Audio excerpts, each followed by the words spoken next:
I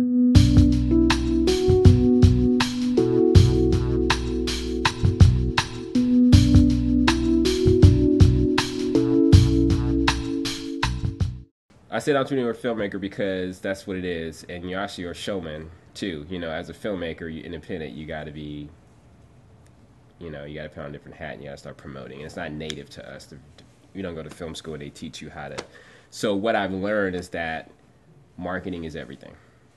Tone and presentation is everything.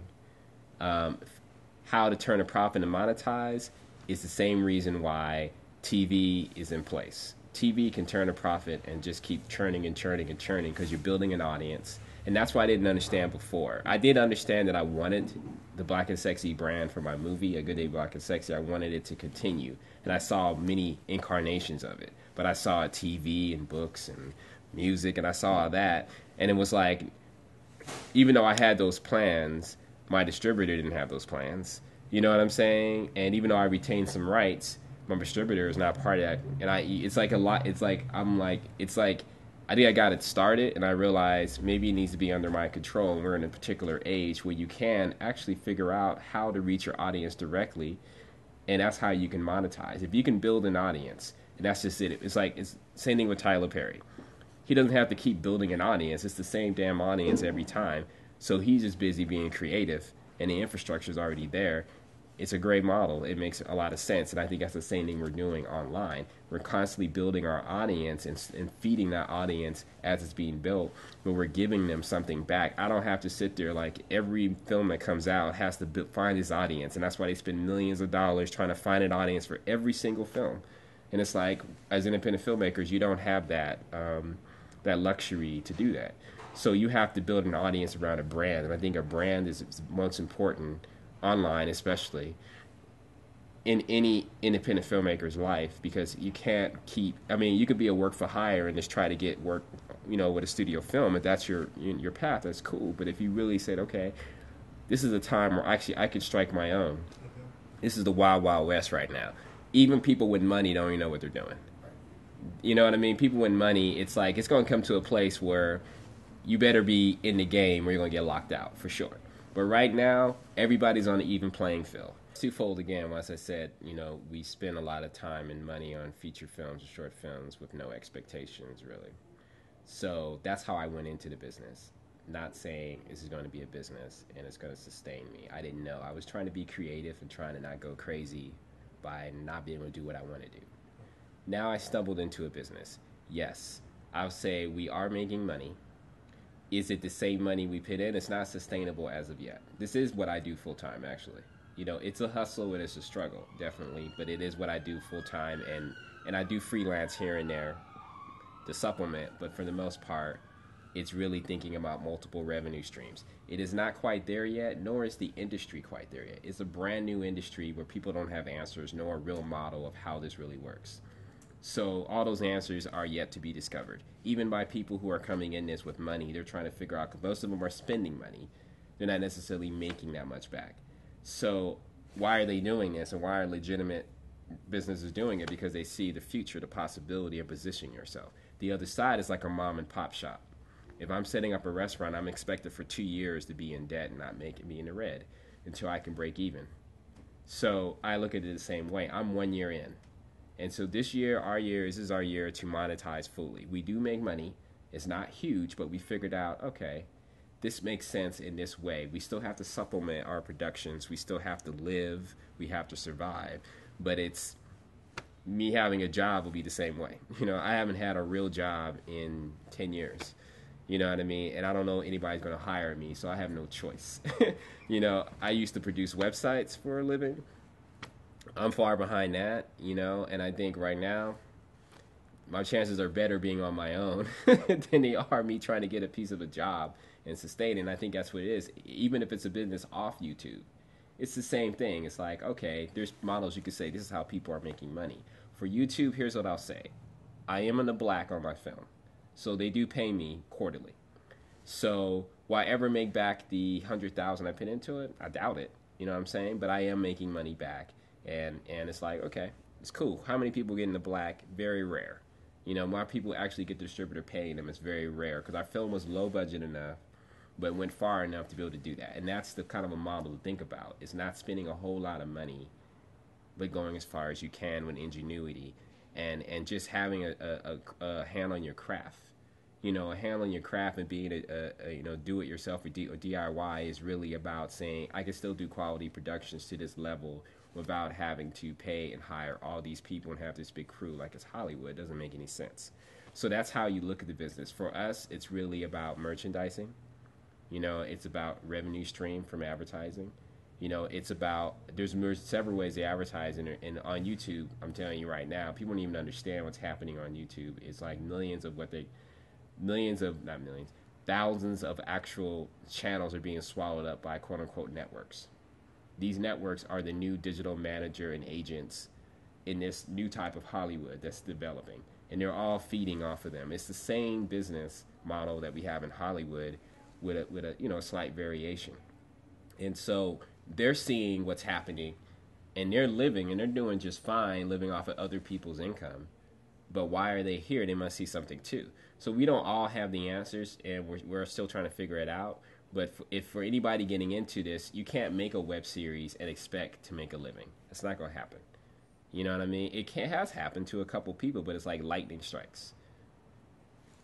Our model, again, is multiple content. You know, having our tentacles out in a way that makes sense. And so, are we quite there yet? No. Do we see the light? Yes. You know, and so we're still swimming towards it. You know what I mean? We're really trying to just keep moving forward and not go crazy, because a lot of times we are kind of like, man, we should just quit. But it's like every venture you do feels that way.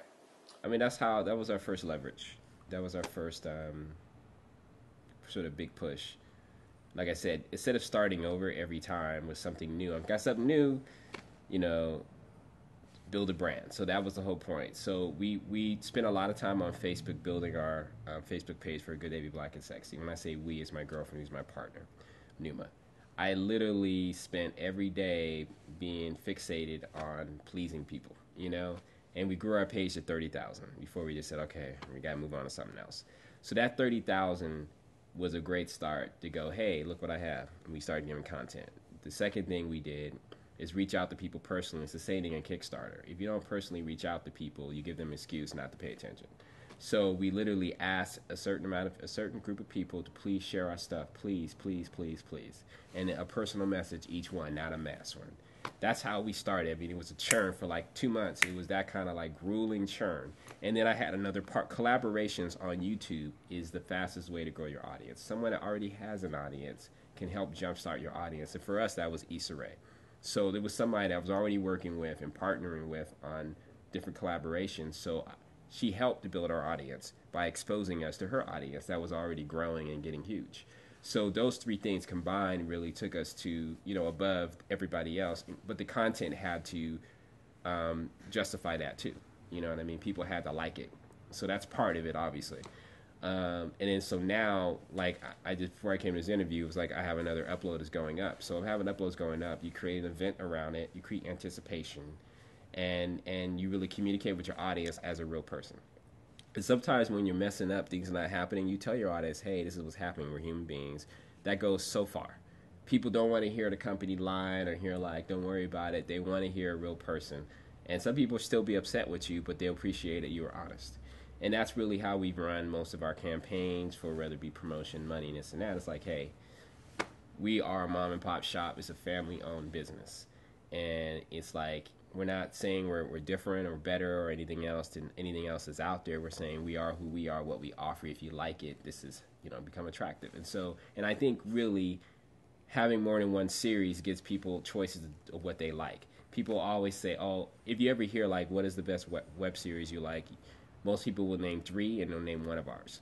So not everybody likes every one of ours, but they'll find something. And we're not that varied. It's had this very similar tone with each one. But it's just enough for people to feel like, oh, I come here, it's like, huh. And so it feels like it's alive, and that's what you want. You want a Facebook page that feels alive.